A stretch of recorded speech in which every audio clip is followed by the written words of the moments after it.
لو سجنوا جسمك يا محارب أو غطوا منك العيون تبقى الحر. السلام عليكم ورحمة الله وبركاته. Bismillah wa salatu wa salamu ala Rasulillahi wa ba'd. The discussion on the life of Abu Bakr radiallahu anh is one that is fascinating, it's interesting.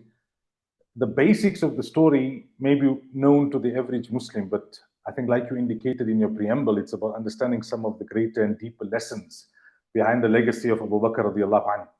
As I was prepping for this particular session, I was faced with the inevitable dilemma that what do you include and what do you exclude? Which aspects of his life do you touch on, and which aspects of his life do you leave out in the quest to remain within a particular time frame and not to make it too prolonged?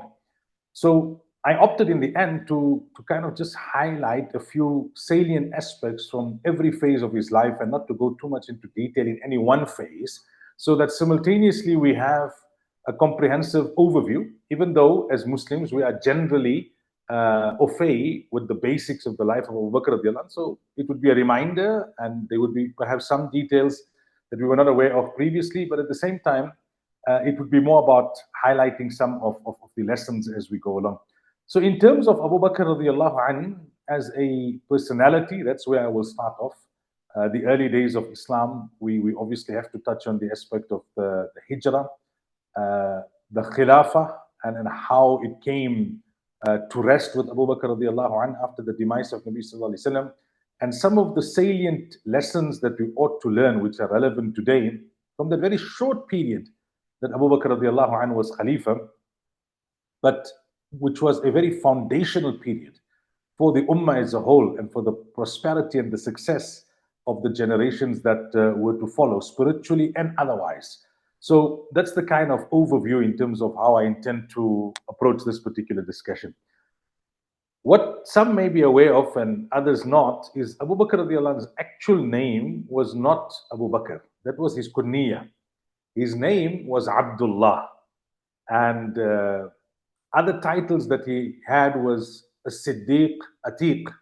A Siddiq, we know, was because of what transpired on the occasion of the Mi'raj, when Nabi sallallahu alaihi wasallam came and Nabi sallallahu alaihi wasallam gave a report to the Meccans that, within a period of less than a night, I had traveled to Baytul Maqdis and beyond, and the seven heavens and beyond, and the Sidratul Muntaha and beyond, and this is what transpired, and this is what I noticed, etc., etc., etc.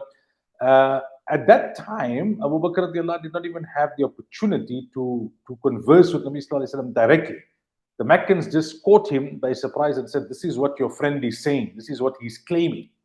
And they expected Abu Bakr radiallahu anh to be somewhat reluctant to affirm it because it sounded so out of the ordinary. And you must remember, if somebody was to say to us today that I have traveled to space or to the moon and back in less than a night, in this age of great scientific advancement, we would find it difficult to believe. Yeah, it was 1400 years ago in the Arabian desert. There was no basic airplane, let alone a rocket or anything of that sort, or a spaceship. And yeah, there's a claim being made that the seven heavens and beyond, going where no other creation has ever gone, all in the space of a third of the night. But Abu Bakr radiallahu anhu's belief in Nabi sallallahu alaihi wasallam, his conviction in Islam was so strong that even though he himself had not had the opportunity to check this with Nabi sallallahu alaihi wasallam, to verify if Nabi sallallahu alaihi wasallam indeed said it or not, he said, well, if that is what he claims, then that will be the truth, because he does not speak sallallahu alaihi wasallam anything but the truth. And it was then when he was conferred with this title of a Siddiq, because of his affirmation of the truth and his firm conviction in the truth. His father was Uthman, more commonly known as Abu Quhafa, and his mother was Salma, more commonly known by her kunya as Ummul Khair. So he was from the Banu Tamim tribe of the Quraysh. We know Nabi sallallahu alaihi wasallam was from the Banu Hashim tribe of the Quraysh, and their lineage would meet up at an individual by the name of Murrah. Abu Bakr radiallahu anhu was born 2 years after the birth of Rasulullah sallallahu alaihi wasallam, and he lived for approximately 2 years after the demise of Nabi sallallahu alaihi wasallam, and hence he passed away also at the age of 63. similar to that of Rasulullah sallallahu alaihi wasallam. From childhood, he had a very strong friendship with Rasulullah sallallahu alaihi wasallam. And this culminated in him being the first adult male to embrace Islam. As soon as Nabi sallallahu alaihi wasallam presented it to him, he immediately accepted Islam. The reason is that he had already seen the remarkable qualities in Rasulullah sallallahu alaihi wasallam. And Abu Bakr radiallahu anh himself had these qualities of these values that are the hallmark of a Muslim. It was already there in him from before he had accepted Islam. So it was not a difficult thing for him to believe Rasulullah sallallahu alaihi wasallam when the Nabi of Allah proclaimed nubuwah, and it was not a difficult thing for him to accept the message of Islam because his values were so aligned. He was a well-known trader. He was a wealthy individual. He was known for his knowledge on the science of family lineage. This was a big thing amongst the Arabs. They would take a lot of pride in their lineage. And Abu Bakr radiallahu anh was one of those individuals who had detailed knowledge when it came to the aspect of family lineage. Also, he was a wealthy trader. He did well at business. But from before Islam, he would use his wealth to benefit the needy, to benefit the destitute, to uplift the downtrodden in society. So in general, he was known as a good, righteous man of principles and values. After accepting Islam, amongst the many things that Abu Bakr radiallahu anh did to contribute towards the cause of Islam, a very significant aspect was that if you look at many from the most senior Sahaba, as senior as those who form part of the Ashara Mubashara, the 10 who were given the glad tidings of Islam, were generally considered to be the 10 highest ranking Sahaba, they accepted Islam on the prompting of Abu Bakr radiallahu anh, the like of Abdurrahman ibn Auf, Sa'd ibn Abi Waqqas, Talha ibn Ubaidillah, Zubair ibn Awwam, Uthman ibn Affan radiallahu anhum. They are all part of the Ashara Mubashara. You could say half of the Ashara Mubashara accepted Islam on the prompting of Abu Bakr radiallahu anh. So that in itself is such a significant contribution to the cause of Islam. Apart from the many other things that were to follow, we know famously he was the one who bought the freedom of Bilal radiallahu anh. He was the one who bought the freedom of many of the slaves who had accepted Islam and who were being tormented by their masters because they were the property of masters. He was side by side with Rasulullah sallallahu alaihi wasallam through all the difficulties and hardships in those 12 years in Makkah al-Mukarramah, from the time of Nubuwah up to the time of Hijrah, 12 or 13 years. Now, the other aspect is that there was an incident that took place with regards to some of the Muslims seeking permission from Rasulullah sallallahu alaihi wasallam to migrate to Abyssinia, because they would be given the ability in Abyssinia to worship Allah Tabaraka wa Ta'ala freely. So you see, the essence of Hijrah is so that you can practice Islam more freely and you have more latitude to be able to implement the teachings of the Deen. Of course, you can leave one country for another for economic reasons, for social reasons, for reasons of convenience, or for whatever other permissible reason. However, it's important, sometimes people very loosely use this word hijrah. If a person moved from one country to another for business reasons, or because he got married to someone, or she got married to someone in the country, then sometimes we would say, oh, they made hijrah. But in reality, the essence of hijrah from an Islamic perspective is when you do it for religious reasons, when you move to another place so that you can practice Islam yourself better and with greater freedom, and you can also call towards Islam with more freedom. So at one stage, Abu Bakr radiallahu anh himself, because of the strength of his iman and the frustration with the limitations that were imposed upon the Muslims in Makkah by those who had political control at the time, and who had economic control, and who had military control, the Abu Jahl and the likes, out of frustration, Abu Bakr radiallahu anh thought, let me also go to Abyssinia so I can worship Allah as my heart desires. And maybe I can be of more benefit to the deen in Abyssinia. Nabi sallallahu alaihi wasallam can't leave, but perhaps if I leave, I being the closest person to Nabi sallallahu alaihi wasallam, I'd be able to strengthen the effort in Abyssinia, and ultimately that effort would strengthen our cause as Muslims overall. And he then came across, it's a famous incident, it's the lesson behind it that I want to highlight, a man called Ibn Daghina or Ibn Dughanna. And he said, no, Abu Bakr, you can't leave Makkah. A man of your stature, a man of your values, a man of your principles. Now, this was a non-Muslim talking to him, right? And in Arabic, they say, al-fadlu ma shahidat bihi al-a'da'u. That true virtue is that which your own enemies testify. When your own enemy says that you have certain virtue, then you must know you have that virtue, because an enemy will not be very ready, to highlight your virtues. So he, Ibn Daghina, he then said, no, Abu Bakr, a man of your caliber can't be lost to the society of Makkah. If your problem is that they're imposing limitations and restrictions and persecutions upon you, and you want to worship Allah freely, then you come back to Makkah and I will give you guarantee. I will give you guarantee.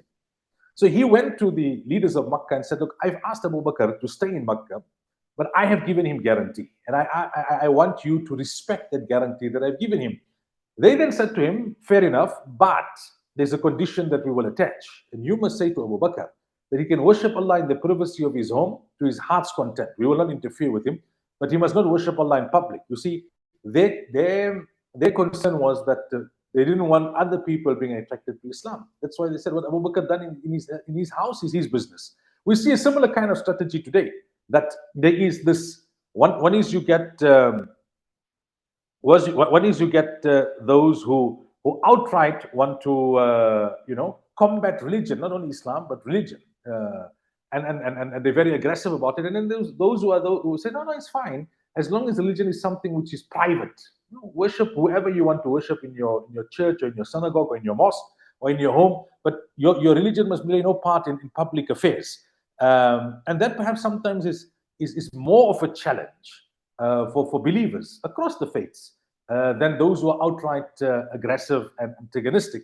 So Abu Bakr radiallahu anh initially accepted the condition, right? Because when you are, and this is another lesson we learn from Meccan period, when you are at the mercy of others, politically, economically, and otherwise, when they are in charge, you sometimes cannot get everything that you ought to get, that everything that's your right. You've got to sometimes take a portion and hope to get the remainder portion at a later stage. So Abu Bakr accepted it initially, but then as he was worshipping Allah, that fervor of iman did not allow him to do so in private. So he started coming out of his home, not right out of his home, on the veranda, as we would say, and started worshipping Allah, started reading Quran, and people were attracted. I mean, the Quran had such beauty in it that even Abu Jahl and his cronies in privacy in the darkness of the night would come and stand outside the homes of the believers just to listen to the recitation of the Quran. Even they were captivated by it, subhanallah. And today we as believers, Allah forgive us, have not allowed the Quran to have that impact on our hearts and on our lives. This became a problem for the leaders. They called Ibn Daghina and said, look, on your recommendation, we allowed him. Now he is violating the conditions. So Ibn Daghina came and said to Abu Bakr, I mean, they had one condition, only one condition. Why is it that you don't uphold your side of the bargain? And he said to him, look, you know what? Rather, you take back your guarantee. Let them do what they want to do, but I cannot worship Allah in private. I cannot keep the sweetness of Iman exclusively to myself. I have to, share it with others. I have to make it known. So that was the depth of the Iman of Abu Bakr radiallahu anhu, and his confidence. He was willing to put himself in harm's way, so to speak, to be persecuted, to become a target. But he didn't want to compromise the opportunity for others to be exposed to the beauty of Islam and to the beauty of Iman. Just going to switch on the lights. Give me a second. So that was one incident that I felt was worthy of sharing amongst many incidents from the initial period, in the life of Abu Bakr radiallahu anhu after he accepted Islam. Then there came obviously the issue of the hijrah, which is a discussion all on its own. But it was Abu Bakr radiallahu anhu that was chosen. All of the other Sahaba would have, desired to be the companion of Nabi sallallahu alaihi wasallam on this historic and this decisive and differentiating journey, differentiating journey in terms of haqq and batil. and such a decisive moment in history. But Nabi Sallallahu Alaihi Wasallam, other Sahaba were already sent to Medina, or they started to make hijrah, but Nabi Sallallahu Alaihi Wasallam was waiting for the command. And when the command came, he went to the house of Abu Bakr radiallahu anh. And it was Abu Bakr radiallahu anh who funded that entire journey of hijrah. It was his daughter Asma who took a beating from Abu Jahl but did not divulge where the hiding place was in the cave of Thawr. It was his animals that were the conveyance. It was his wealth that provided the provisions for the journey. And he asked Nabi Sallallahu Alaihi Wasallam that, Ya Rasulullah, will I be allowed to travel with you? Right? I'll provide everything that you need to provide, but tell me, will I be allowed to travel with you? Am I accepted because you're getting instruction from the heavens? And Nabi Sallallahu Alaihi Wasallam said, yes, yes. And Abu Bakr radiallahu anhu was absolutely delighted. That means that the instruction came and the permission came from the heavens, directly from Allah Tabaraka wa Ta'ala, that from the entire galaxy of Sahaba, it was to be Abu Bakr and none other than Abu Bakr who was to be privileged with the honor of traveling with Nabi Sallallahu Alaihi Wasallam during this very decisive journey, but also a very difficult and a very risky journey. We know that there was a bounty put on their heads after that. We know it was difficult getting into that mountain. We know he was bitten by the snake in the cave. And he had to undertake this journey with Rasulullah Sallallahu Alaihi Wasallam. He was willing to leave behind his entire family. He was willing to spend whatever provisions were necessary, and he was willing to put his personal life at risk for the sake of Rasulullah Sallallahu Alaihi Wasallam. So you see, in terms of leadership, leaders sometimes or many times don't just emerge overnight. There are exceptions to the rule. But leadership many times is earned by those who don't even desire it because of the sacrifices that they made in the initial period. And those sacrifices then made them worthy and made them eligible because it molded them and it grounded them and it produced within them the right mindset and the right values, so that when the opportunity came for leadership, they were then the best suited individuals to take up those leadership positions because of their track record. And that is what we see also in the life of Abu Bakr radiallahu anhu. And then famously, the Quran that made reference for him, and this is an eternal reference. إِذْ قَالَ لِصَاحِبِهِ Nabi Sallallahu Alaihi Wasallam said to his companion, and the companion was none other than Abu Bakr radiallahu anhu, لَا تَحْزَنْ إِنَّ اللَّهَ مَعَنَا, that don't grieve, Allah is with us. They had done whatever was within their control. They had adopted strategies to the best of their abilities. And after that, now when the enemy just had to look down, they would see them. Then we've done whatever is within our ability. Now leave it to Allah's hands. Allah won't forsake us. And these words have been eternalized in the Quran in honor of Abu Bakr radiallahu anhu. That's why when someone praised Umar radiallahu anhu, and this was the honesty of Umar radiallahu anhu, when somebody praised him, because a lot of success, apparent success took place in the time of Umar radiallahu anhu. He was the Khalifa for a much longer period, a decade, 10 years, and someone praised him in a way as if to insinuate that he was even greater than Abu Bakr radiallahu anhu, and he immediately cautioned them and said, that one night in the cave that Abu Bakr radiallahu anhu spent with Nabi Sallallahu Alaihi Wasallam, that's better than Umar, all of Umar's contributions and all of Umar's family's contributions. That was the honesty of Umar radiallahu anhu. The Quran tells us, "Istabiqul khayrat," that compete with each other in doing good. And Umar radiallahu anhu was always trying to compete with Abu Bakr radiallahu anhu. On one occasion of expedition, he said, I brought half my wealth to give towards that expedition. And I thought, well, today, inshallah, I'm going to surpass Abu Bakr, only to realize that Abu Bakr brought all of his wealth. And when Nabi Sallallahu Alaihi Wasallam said, what have you left behind for your family? He said, I've left behind Allah and His Rasul Sallallahu Alaihi Wasallam. So we learn from this that Abu Bakr radiallahu anhu is second to none when it came to the Sahaba. It's important that we understand this, because today we have those who claim to be Muslim who question the eligibility of Abu Bakr radiallahu anhu as the first Khalifa. And Allah forbid, they outright allege that he usurped the Khilafah and that there were others who were more worthy. But if you look at the whole history of Abu Bakr radiallahu anhu's life, you would see that at every juncture, Abu Bakr radiallahu anhu was considered to be most worthy. And that's why it is the belief of the Ahlus Sunnah wal Jama'ah that the highest ranking Sahabi is Abu Bakr radiallahu anhu. Highest ranking Sahabi, Abu Bakr radiallahu anhu.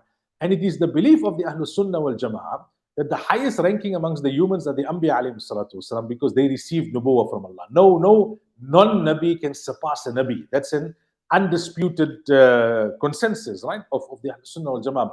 But from amongst the non-prophets, the highest ranking is Abu Bakr radiallahu anhu, because he was the closest to Rasulullah sallallahu alaihi wasallam, and the Nabi of Allah was the greatest of all the Anbiya alayhi salatu wasalam.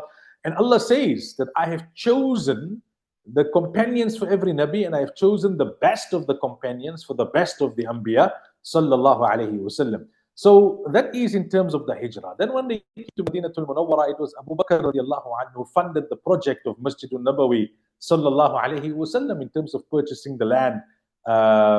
So that's another part of his integral legacy, apart from the many great Sahaba who accepted Islam because of his contributions and his prompting. Besides the fact that he was privileged with the honor of accompanying Rasulullah sallallahu alaihi wasallam in as far as the hijrah was concerned. Abu Bakr radiallahu anh took part in all of the battles. He was right alongside Rasulullah sallallahu alaihi wasallam. We know that famous incident. There was a time when one of his sons who accepted Islam later, much later, and he said to him one day after he accepted Islam that, oh my father, on the occasion of Badr, you were fighting with the Muslims, I was fighting with the Mushrikeen. On more than one occasion, I had you in range. I could have shot you and killed you. But you were my father. How can I kill my own father? So I resisted or desisted. And he said to him without any hesitation that, see, if it was the other way around, if on that day I saw you within range, I would have killed you. Not because I don't love you. I mean, the father loves his son more than the son can ever love the father. But because for me, you stood up in opposition to my Nabi. That is intolerable.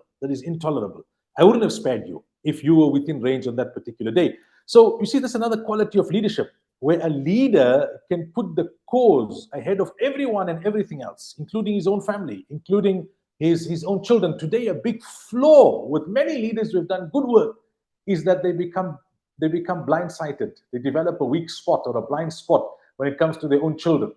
They want to then give position to their own children if their children are capable. They want to deal favorably with their children, contrary to whatever the norms and standards are for everyone else. So Abu Bakr radiallahu anhu was there throughout the Medina period as well, right next to Rasulullah sallallahu alaihi wasallam. Then I want to very quickly just touch on a few ahadith which highlight, I mean, there are many ahadith which we can talk about, but we don't have the time to go into, which speak purely about the virtue of Abu Bakr radiallahu anhu. But there are some ahadith which talk about the virtue of Abu Bakr radiallahu anhu, but also give us the indication that he was the greatest of the companions, and he was then the most eligible to succeed Rasulullah sallallahu alaihi wasallam. So we see that, for example, Tabuk, the last expedition that Nabi sallallahu alaihi wasallam took part in, he gave the flag to Abu Bakr radiallahu anhu, and the highest position in an Islamic army is that of the flag bearer. Nabi sallallahu alaihi wasallam gave that position to Abu Bakr radiallahu anhu. In the 9th year after Hijrah, Nabi sallallahu alaihi wasallam did not perform Hajj himself because the dates were still somewhat out. The Meccans used to play with the months in order to suit their military agendas. But Nabi sallallahu alaihi wasallam chose from all the Sahaba Abu Bakr radiallahu anhu to be the leader of the Hajj. Then, when it came to the final illness, Nabi sallallahu alaihi wasallam asked Abu Bakr radiallahu anhu to lead the Sahaba in Salah. And Aisha radiallahu anha interceded on behalf of her father and said, my father is very soft-hearted. For him to take your position in Salah, it's going to be very emotional. You can choose someone else. Nabi sallallahu alaihi wasallam insisted it must be none other than Abu Bakr radiallahu anhu. Then there is the incident also that Nabi sallallahu alaihi wasallam asked for all the doors leading to the masjid to be closed, except his own door and the door of Abu Bakr radiallahu anhu. Those are the only doors that should have been that were to be left open. Then there's the narration of Abu Hurairah radiallahu anhu. Nabi sallallahu alaihi wasallam said, on the night of ascension, whichever sky I reached, I found my name, Muhammad sallallahu alaihi wasallam, written there. After that, Abu Bakr radiallahu anhu was narrated or was written. Ali, interestingly, Ali radiallahu anhu narrates that Nabi sallallahu alaihi wasallam said, Abu Bakr and Umar are the leaders of the middle-aged dwellers in Jannah, except over the Anbiya and the Rusul, except over the prophets. Abu Sa'id Khudri radiallahu anhu narrates, Nabi sallallahu alaihi wasallam said, every Nabi has 2 ministers from the creation of the sky and 2 ministers from the creation of the earth. My ministers from the creation of the sky, Jibreel and Mikael, and from the creation of the earth, Abu Bakr and Umar. Hudayfa radiallahu anhu narrates that Nabi sallallahu alayhi wa sallam said, I do not know for how many days I shall remain amongst you. Therefore, follow the command of these two after me. And he indicated towards Abu Bakr and Umar. A woman came to Nabi sallallahu alayhi wa sallam asking about some matter. He said to her, if you come again and you don't find me, then go to Abu Bakr. And there's many such ahadith. You can actually see the sequence of the Khulafa. On one occasion, Nabi sallallahu alayhi wasallam said, if you make Abu Bakr the leader, you will find him to be trustworthy. One who thinks the world to be disgraced and desirous for the hereafter. If you make Umar the leader, you will find him to be powerful and trustworthy, for he will not fear the rebuke of anyone in the matter of Allah. And if you make Ali the leader, and I think you will not do so by consensus, then you will find him to be a guide and one who is guided. There's a hadith where Nabi sallallahu alayhi wa sallam told the Sahaba, or Samura radiallahu anhu told Nabi sallallahu alayhi wa sallam, O Rasul of Allah, I saw in a dream that as though a bucket was suspended from the sky. Abu Bakr came and held it with both hands and drank weakly. After this, Umar came and drank with both hands and drank so much that his hips bulged. After this, Ali came, and in order to drink, he held the bucket and it shook and some water fell from him. Now, this is a different discussion altogether, but this interpretation that has been given by the scholars indicates towards the different periods of Khilafah of these different Khulafa. Abu Bakr says that a person explained, O Rasul of Allah, I saw a dream, and it was as though a scale came down from the sky. In the scale, you and Abu Bakr were weighed, and you came out heavier than Abu Bakr. Then Abu Bakr and Umar were weighed, and Abu Bakr came out heavier.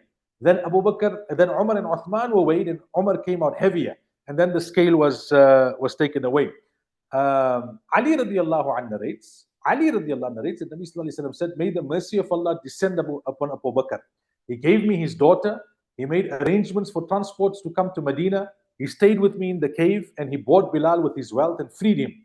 May the mercy of Allah descend upon Umar, for he speaks the truth even though others feel it bitter. On account of this truthfulness, he will not have friends in this world. May the mercy of Allah descend upon Uthman, for the angels of Allah also have shame for him. And may the mercy of Allah descend upon Ali, who Allah place the truth with him wherever he is. So there are multiple narrations. I have just chosen to discuss a few. And you can see many of these ahadith, the sequence, Abu Bakr, Umar, Uthman, Ali. It's actually an indication towards the sequence of Khilafah. Now, what is Khilafah? How is Khilafah different from other models of leadership? That's a different discussion for a different day. I had given a talk in my masjid recently, or a dars rather, on this very thing, in light of Abu Bakr radiallahu anhu becoming the Khalifa of Nabi sallallahu alayhi wa sallam, and the different understandings of what is Khilafah, what is the Khulafa Rashideen, the period of 40 years, why 40 years, etc. But time is not going to allow me to go into those details. I was just going to touch on a few aspects of it pertaining and relevant to the story of Abu Bakr radiallahu anhu. So when Nabi sallallahu alayhi wa sallam passed away, Abu Bakr radiallahu anhu was the one who showed leadership. Now here's another great quality of a leader. When there's chaos around you, even though internally you may be suffering the same emotional turmoil and chaos, a true leader is able to rise above that and lead the people in the moment of confusion and chaos. So it was not that any Sahabi, or even Umar radiallahu anhu for that matter, believed that Nabi sallallahu alayhi wa sallam would live forever and he would not die. They were aware of the verse, وَمَا مُحَمَّدٌ إِلَّا رَسُولٌ قَدْ خَلَتْ مِنْ قَبْلِهِ الرُّسُلُ أَفَإِنْ مَاتَ أَوْ قُتِلَ انقلبتم عَلَى أَعْقَابِكُمْ. They were aware of the verse, كُلُّ نَفْسٍ ذَائِقَةُ الْمَوْتِ, and other such verses. But at that moment, Umar radiallahu anhu thought that maybe Nabi sallallahu alayhi wa sallam was unconscious. Remember, there was no instruments like we have today to ascertain with a degree of certainty whether a person is in a coma or unconscious or has actually passed on. Sometimes even with all of these instruments, there's gray area and there's misunderstanding. So Umar radiallahu anhu thought, no, they were still unfinished business, and therefore Nabi sallallahu alayhi wa sallam would not pass away until that was dealt with. Others were in chaos. That did he pass away? Didn't he pass away? Remember, this was the most beloved personality of all time. No human or no group of humans have ever loved, adored, and cherished another human like the way the Sahaba had loved and cherished and adored Nabi sallallahu alayhi wa sallam. But you see, this was the leader that Abu Bakr radiallahu anhu was meant to be. And he rose at that time. Imagine, he was the closest from anyone. He was a childhood friend of Rasulullah sallallahu alaihi wasallam. He was the first to accept Islam. He knew Nabi sallallahu alaihi wasallam before Umar. He knew Nabi sallallahu alaihi wasallam before Uthman. He knew Nabi sallallahu alaihi wasallam before Ali radiallahu anhu was even born. But he rose to the challenge of leadership. And then he read that verse and reminded the Sahaba. And Umar radiallahu anhu says, I was aware of the verse, but in the turmoil of the moment, that verse did not come to mind. And when Abu Bakr radiallahu anhu read it, he read it with such calmness and with such conviction that it was as if that verse was only revealed at that particular time. And he settled everybody emotionally. He settled everybody emotionally. He put everything into perspective. And that is what a leader is able to do. Sometimes you'll find this even within family circles. They said one person who has the ability to rise above all the issues and say, right, look, this is what we need to focus on. This is how we put everything in perspective. This is how we need to resolve this particular matter. Although internally, he's also got his own emotional turmoil that he's going through. Now, and I'm obviously just fast-tracking the story to highlight salient points. What happened was that the place, and up to today, when you go for ziyarah in Madinatul Munawwara, it's known as Saqifa Bani Sa'ida. Some from amongst the Ansar had gathered. And they were of the understanding that, okay, Nabi Sallallahu Alaihi Wasallam and the Sahaba made hijrah from Makkatul Mukarramah to Madinatul Munawwara, and therefore now they are here in our territory, and therefore the leader to succeed Nabi Sallallahu Alaihi Wasallam should be from the Ansar, because we are originally from Madinatul Munawwara. It was a sincere and a genuine understanding that they had. Now this news reached Abu Bakr radiallahu anhu, and after settling emotions and giving perspective in Masjidul Nabawi Sallallahu Alaihi Wasallam about the demise of Nabi Sallallahu Alaihi Wasallam, he immediately proceeded to Saqifa Bani Sa'ida. He immediately moved in that direction. Now, this is another demand of leadership, that when the going is tough, you can't leave it to others. Say, you know what, let somebody else explain. I don't want to get myself involved in this. Abu Bakr radiallahu anhu went. I mean, it was a very delicate situation. Nabi Sallallahu Alaihi Wasallam just passed away. People are emotional. The Ahlul Bayt, the immediate family members of Nabi Sallallahu Alaihi Wasallam, were busy now with the funeral arrangements and the burial and the like. So Abu Bakr radiallahu anhu, together with Umar radiallahu anhu, and Abu Ubaidah ibn Jarrah radiallahu anhu, he went to Saqifa Bani Sa'ida. And with great calmness, but at the same time great conviction, he explained to the Ansar in a manner that convinced them, not in a manner that would have inflamed the situation. Remember, they now thinking that the leader should come from amongst us. So immediately he explains that Nabi Sallallahu Alaihi Wasallam said, Al-a'immatu min Quraysh, that the successor would come from the Quraysh. Why? It's a different discussion altogether, which I explained in that very dars of mine, which I gave on Khilafah, etc. But I don't have the time, because that is not an issue that you can explain briefly and do justice to it. If I'm going to explain it briefly, I'm going to do an injustice to it, and it may give rise to much more misunderstanding. But there is an explanation for why it has to be from the Quraysh, why Nabi Sallallahu Alaihi Wasallam made that statement, how that statement is to be interpreted, and why it's not about tribalism. You know, some may object, or the question may come that by insisting that it must come from the Quraysh, is that not the very tribalism that Islam speaks against? Nonetheless, when he made that point, then there was a suggestion to say that why don't we have a rotating leadership? And he even responded to that. He was not doing this with a personal motive, because the historical records bear testimony that after everyone agreed that, okay, Abu Bakr, if this is what you say, that Nabi Sallallahu Alaihi Wasallam said this, we may not have heard it, we may not have been aware of it, but we believe you because you are Siddiq. So you see, to be a leader, you have to have credentials which are not in dispute. That's why Nabi Sallallahu Alaihi Wasallam for 40 years, Allah Tabaraka wa Ta'ala established within the Meccan society that he was a Sadiq and an Amin. So they couldn't belie him. They came up with other stories that, you know, he's bewitched and that kind of thing, but they couldn't belie him because he had that track record of being so trustworthy and so honest. And that's why I say many times there's a build up to leadership, and that leadership prospers. So when they accepted this, Abu Bakr radiallahu anhu said, okay, I'm ready. Or he didn't even keep quiet and say that, okay, I've settled the matter that the leader would not come from the Ansar, it has to come from the Quraysh. That means it has to come from amongst the Muhajirin. So now I'm ready. Let's see if they're going to nominate me. He immediately said, here's Umar and here's Abu Ubaidah, and both of them are senior enough and both of them are capable enough. So choose any one of the two of them and you would have chosen a good leader. He totally removed himself from the equation. He totally removed himself from the equation, showing that he was genuine and sincere. He didn't have his own motive. He didn't have his own leadership ambitions. when he went to Saqifa Bani Sa'ida. But Umar radiallahu anh intervened and said, no, in the presence of Abu Bakr, there can be no second person. There can be no second candidate in the presence of Abu Bakr, and everybody unanimously accepted that. Now, it's important to understand that Allah in His wisdom did not want Nabi Sallallahu Alaihi Wasallam to categorically state who was to be his successor. And there are many wisdoms to that, which is not the topic for today. At the same time, it would not be correct to say that only a handful of people who were there at Saqifa Bani Sa'ida, that they are the ones who chose Abu Bakr radiallahu anh to be the Amirul Mu'mineen. No. They made the initial choice, which was then endorsed by the broader group of believers in Madinatul Munawwara when they all took bay'at at his hands, and then endorsed by the remainder of the ummah as the news traveled and as they also affirmed their respective bay'ah. There was absolutely no objection to Abu Bakr radiallahu anh becoming the Khalifa. There were certain views prior to that in terms of who should become the Khalifa. But once Abu Bakr radiallahu anh's name was endorsed at Saqifa Bani Sa'ida, things progressed naturally after that. Ali radiallahu anh delayed somewhat in taking the bay'ah because they were involved in the burial arrangements of Rasulullah sallallahu alaihi wasallam. But the historical records show that he also took bay'ah at the hands of Ali radiallahu anh. The fact that some in the family of Nabi sallallahu alaihi wasallam had a misunderstanding about whether you can inherit from a Nabi or not, that was also very respectfully clarified and resolved at a later stage. Now, Ali radiallahu anh, if he had an issue with Abu Bakr radiallahu anh becoming the Khalifa, then he would not have been the one to dissuade Abu Bakr radiallahu anh from taking part in some of the battles.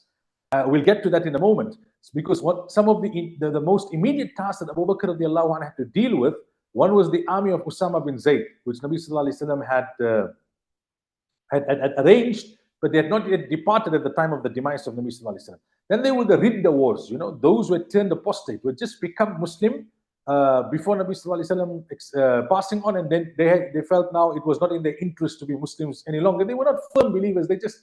Islam was now spreading, so they decided it would be to our advantage to become Muslim. And then as soon as Nabi sallallahu alaihi wasallam passed away, they kind of turned apostate. And Abu Bakr radiallahu anh dealt with them very decisively, and he wanted to be in the army himself, and he actually advanced a personality as strong as Umar radiallahu anh could not dissuade him. But Ali radiallahu anh went personally and brought him back and said, it's too risky for us at such a delicate stage to put your life in the forefront.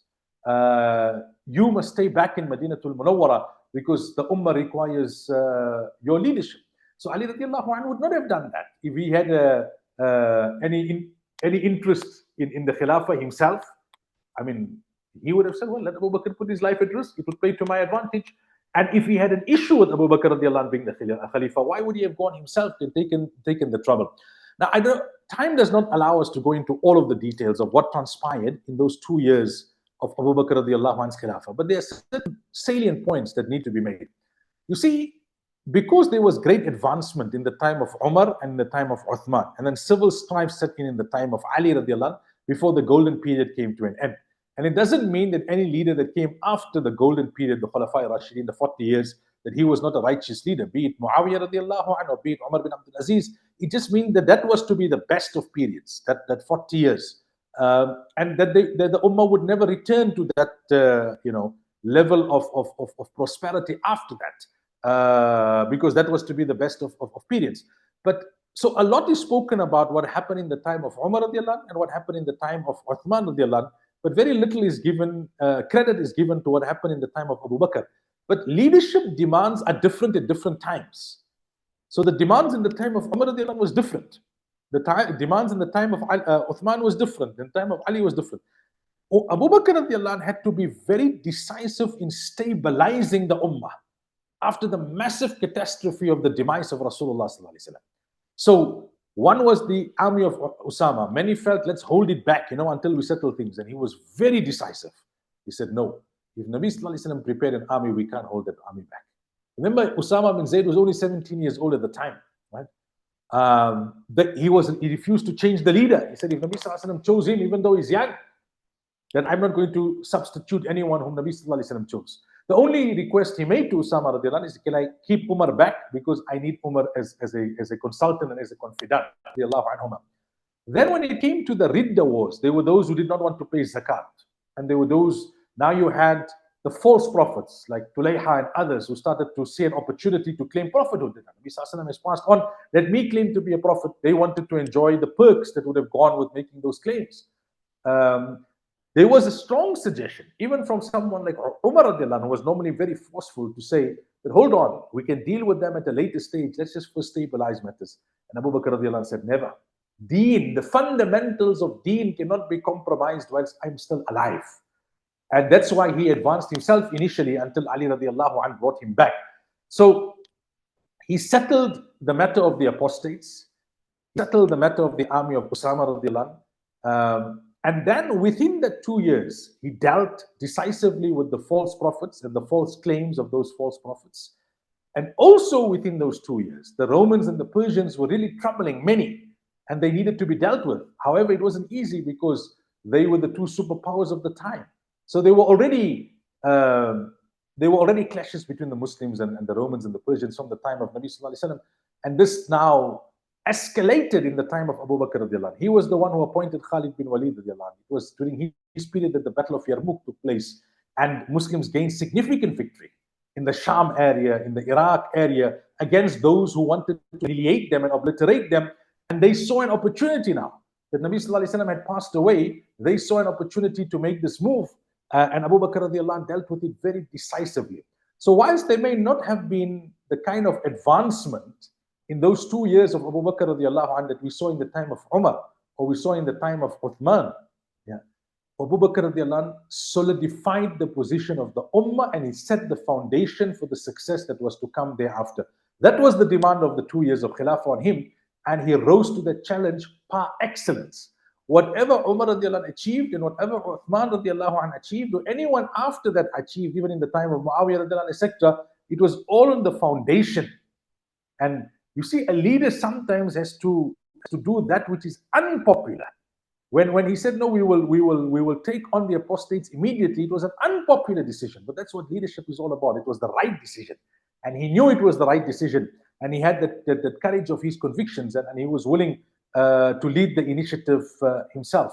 So that's a very fundamental point that we need to understand about the greatness of the leadership that was displayed. Otherwise, in casual reading or studying of history, you kind of just gloss over the period of Abu Bakr radiallahu anh. And as Muslims, we know, okay, he was the greatest Sahabi, he was a great supporter of Nabi Sallallahu Alaihi Wasallam, the best friend of Nabi Sallallahu Alaihi Wasallam, the Hijrah, etc. But when it comes to his leadership, it's almost like it is dwarfed and overshadowed by the Khilafah of Umar radiallahu anh, or the Khilafah of Uthman radiallahu anh. No, this was the foundation. If Abu Bakr radiallahu anh did not lead effectively and decisively during this period, there would have been great consequences in his era and in the eras to follow. And you see that Umar radiallahu anh paid tribute to him in this regard, and Uthman and Ali and the other great Sahaba who succeeded him paid tribute to him in this regard. Abu Bakr radiallahu anh got ill, and he passed away 2 years after the demise of Nabi Sallallahu Alaihi Wasallam. He was 2 years younger than Nabi Sallallahu Alaihi Wasallam, and hence he also lived for 63 years only. Incidentally, Umar radiallahu anh was 10 years younger than Abu Bakr radiallahu anh, and 12 years younger than Nabi Sallallahu Alaihi Wasallam. So he lived for 2 years after Nabi Sallallahu Alaihi Wasallam during the period of Abu Bakr, and 10 years thereafter, and he also passed away at the age of 63. Such is, the divine day. But when Abu Bakr radiallahu anh was in his final illness, then he nominated Umar radiallahu anh to be his successor as the Khalifatul Muslimin. People said his credentials, Umar's credentials, are beyond doubt. But we have just one concern, that Umar is a bit harsh. Umar is a bit harsh in his approach. And Abu Bakr radiallahu anh said, don't worry about that. When he takes the position of Khilafah, it will automatically mellow him. Such is the position. He won't be as harsh as he is as he was when he was not the Khalifa. Now, this is the point that I want to explain based on what I was mentioning earlier on, and I'll conclude on that, is that there are different models in terms of how the Khilafat passed from one to the other. So Nabi Sallallahu Alaihi Wasallam was Khalifatullah fil ard. He was the Khalifa of Allah on earth as the Nabi. He did not mention anything categorically, but he made adequate indication, right? And I went through some of those ahadith that Abu Bakr radiallahu anh should be his successor. So that's one model. Abu Bakr radiallahu anh was then nominated by a group of leaders at Taqifa Bani Sa'ida, and that was then endorsed by the general Muslims. Abu Bakr radiallahu anh chose a different model, where he singled out one individual, Umar radiallahu anhu, who he felt was the best.